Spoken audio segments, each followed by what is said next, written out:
اصحاب کہف کون تھے؟ حضرت عیسیٰ علیہ السلام کے آسمان پر اٹھا لیے جانے کے بعد عیسائیوں کا حال بے حد خراب اور نہایت ابتر ہو گیا تھا۔ لوگ بت پرستی کرنے لگے اور دوسروں کو بھی بت پرستی پر مجبور کرنے لگے تھے۔ خصوصاً ان کا ایک بادشاہ دقیانوس تو اس قدر ظالم تھا کہ جو شخص بت پرستی سے انکار کرتا اس کو قتل کر ڈالتا۔ اصحاب کہف کون تھے؟ اصحاب کہف شہر افسوس کے شرفا تھے جو بادشاہ کے معزز درباری بھی تھے، مگر یہ لوگ صاحب ایمان اور بت پرستی سے انتہائی بیزار تھے۔ دقیانوس کے ظلم و جبر سے پریشان ہو کر یہ لوگ اپنا ایمان بچانے کے لیے اس کے دربار سے بھاگ نکلے اور قریب کے پہاڑ میں ایک غار کے اندر پناہ گزین ہوئے اور سو گئے تو 300 برس سے زیادہ عرصے تک اسی حال میں سوتے رہ گئے۔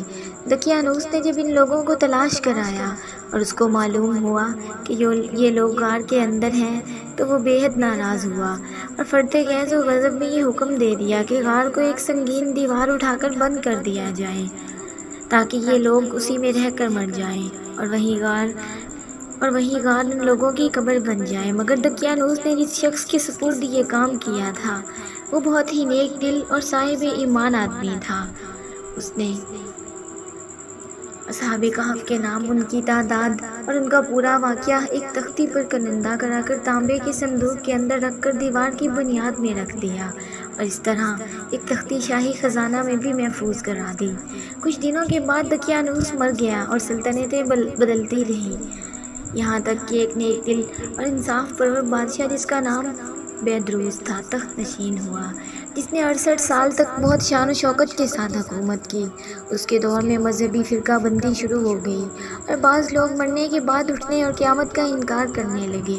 قوم کا یہ حال دیکھ کر بادشاہ رنج و غم میں ڈوب گیا اور وہ تنہائی میں ایک مکان کے اندر بند ہو کر خداوند قدوس عز و جل کے بارے میں نہایت بے قراری کے ساتھ گریہ زاری کر کے دعائیں مانگنے لگا تھا کہ یا اللہ عز و جل کوئی ایسی نشانی ظاہر فرما دے تاکہ لوگوں کو مرنے کے بعد زندہ ہو کر اٹھنے اور قیامت کا یقین ہو جائے۔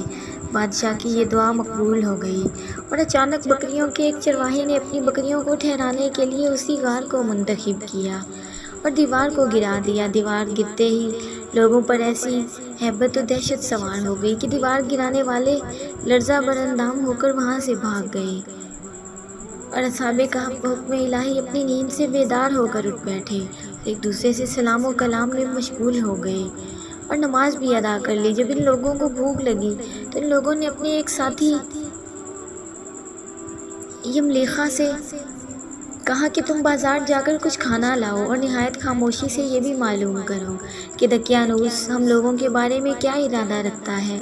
یملیخا غار سے نکل کر بازار گئے اور یہ دیکھ کر حیران رہ گئے کہ شہر میں ہر طرف اسلام کا چرچا ہے اور لوگ اعلانیہ حضرت عیسیٰ علیہ السلام کا کلمہ پڑھ رہے ہیں۔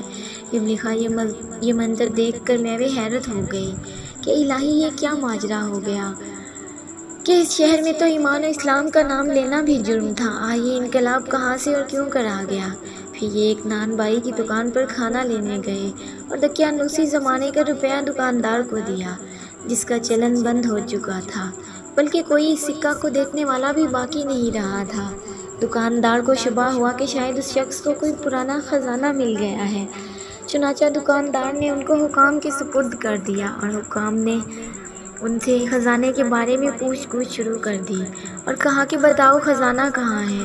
یملیخا نے کہا کہ کوئی خزانہ نہیں ہے، یہ ہمارا ہی روپیہ ہے۔ حکام نے کہا کہ ہم کس طرح مان لیں کہ روپیہ تمہارا ہے؟ یہ سکہ 300 برس پرانا ہے اور برسوں گزر گئے، اس سکہ کا چلن بند ہو گیا اور تم ابھی جوان ہو، لہٰذا صاف صاف بتاؤ کہ عقدہ حل ہو جائے۔ یہ سن کر یملیخا نے کہا کہ تم لوگ یہ بتاؤ کہ دقیانوس بادشاہ کا کیا حال ہے؟ حکام نے کہا کہ آج روئے زمین پر اس نام کا کوئی بادشاہ نہیں ہے، ہاں سینکڑوں برس گزر گئے ہیں، اس نام کا ایک بے ایمان بادشاہ گزرا ہے جو زمین پر بت پرست تھا۔ یملیخا نے کہا کہ ابھی کل ہی تو ہم لوگ اس کے خوف سے اپنے ایمان اور جان کو بچا کر بھاگے تھے، میرے ساتھی قریب ہی کے ایک غار میں موجود ہیں، تم لوگ میرے ساتھ چلو، میں تم لوگوں کو ان سے ملا دوں۔ چنانچہ حکام اور عمائدین شہر کثیر تعداد میں اس غار کے پاس پہنچے۔ اصحاب کہف یملیخا کے انتظار میں تھے۔ جب ان کی واپسی میں دیر ہوئی تو ان لوگوں نے یہ خیال کر لیا کہ شاید یملیخا گرفتار ہو گئے ہیں، اور جب غار کے منہ پر بہت سے آدمیوں کا شور و غوغا ان لوگوں نے سنا تو سمجھ بیٹھے کہ غالباً دقیانوس کی فوج ہماری گرفتاری کے لیے آن پہنچی ہے۔ تو یہ لوگ نہایت اخلاص کے ساتھ ذکر الہی اور توبہ استغفار میں مشغول ہو گئے۔ حکام نے غار پر پہنچ کر تانبے کا صندوق برآمد کیا اور اس کے اندر سے تختی نکال کر پڑھی تو اس تختی پر اصحاب کہف کا نام لکھا تھا، اور یہ بھی تحریر تھا کہ یہ مومنوں کی جماعت اپنے دین کی حفاظت کے لیے دقیانوس بادشاہ کے خوف سے اس غار میں پناہ گزین ہوئی ہے۔ تو دقیانوس نے خبر پا کر ایک دیوار سے ان لوگوں کو غار میں بند کر دیا ہے۔ ہم یہ حال اس لیے لکھتے ہیں کہ جب کبھی بھی یہ غار کھلے تو لوگ اصحاب کہف کے حال پر مطلع ہو جائیں۔ حکام تختی کی عبارت پڑھ کر حیران رہ گئے، اور ان لوگوں نے اپنے بادشاہ بیدروس کو اس واقعے کی اطلاع دی۔ فوراً ہی بادشاہ بیدروس اپنے امراء اور مائدین شہر کو ساتھ لے کر غار کے پاس پہنچا۔ تو اصحاب کہف نے غار سے نکل کر بادشاہ سے معانقہ کیا اور اپنی سرگزشت بیان کی۔ بیدروس بات گر کر خداوند قدوس کا شکر ادا کرنے لگا کہ میری دعا قبول ہو گئی، اور اللہ تعالیٰ نے ایسی نشانی ظاہر کر دی جس سے موت کے بعد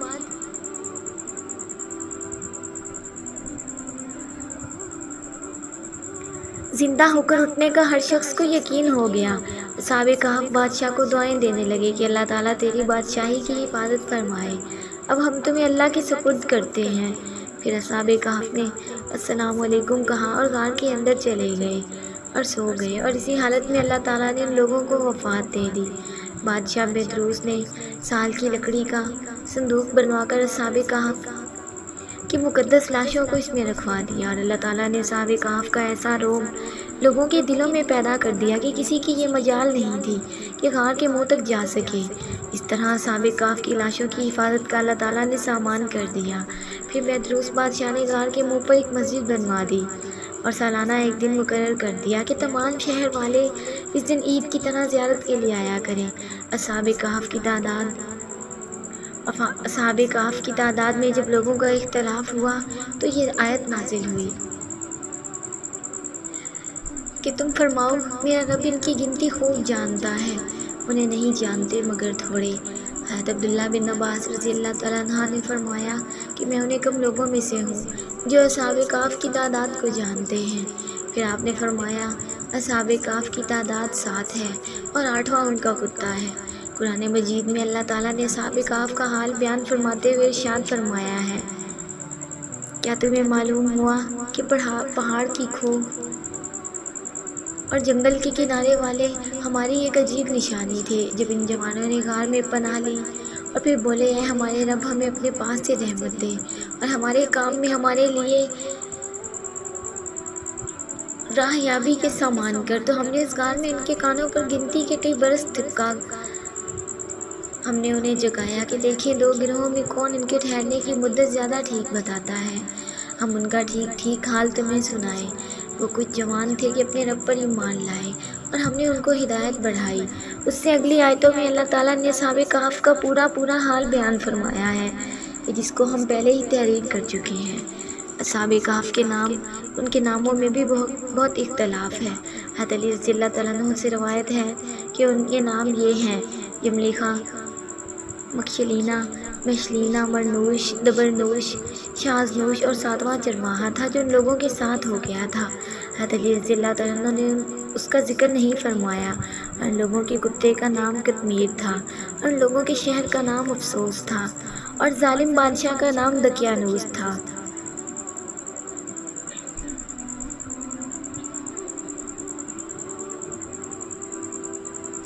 اور تفسیر ساوی میں لکھا ہے کہ اصحاب کہف کے نام یہ ہیں مکسمیلینا، یملیخا، تونوس، نینوس، سارینوس، ساریونس، زنووانس، فلتستینوس۔ یہ آخری چرواہے تھے جو راستے میں ساتھ ہو لیے تھے۔ اور ان لوگوں کے کتے کا نام قطمیر تھا۔